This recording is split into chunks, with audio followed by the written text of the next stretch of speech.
Otombana jadu yada dira, titombana jadu, ribaranga dite, latona tiarite, barbaranga dite, gandona tigolite, gandona tigolite. Barbaranga dila, toreka magale, majidu bingumba kita, dilala melako, titola jumaire, muchake karanare, lamtiwara kuate, tapanjiru dakali, karanare kuate, tapanjiru kalbani, take bata bilako, dilako yakajiko, ditone tarajiko, rajiko damagana, kaya lumekana, tatuna lumekana.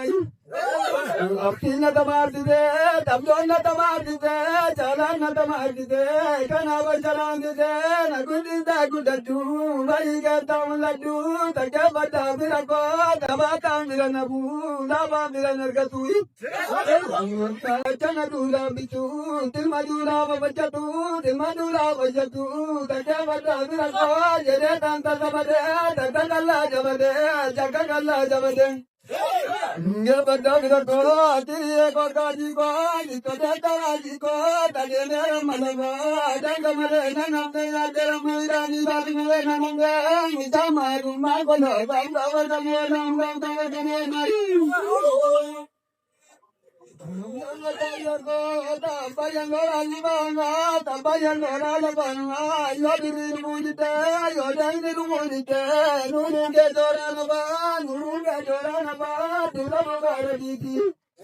Chigani lala male, tiye barana kanya, dinamuga katini, digani lala male, digani lala male, tadela itinamu, takabata grako, kanadara dinati, dawedara kunamu, kanamate kapati, kanamate kapati.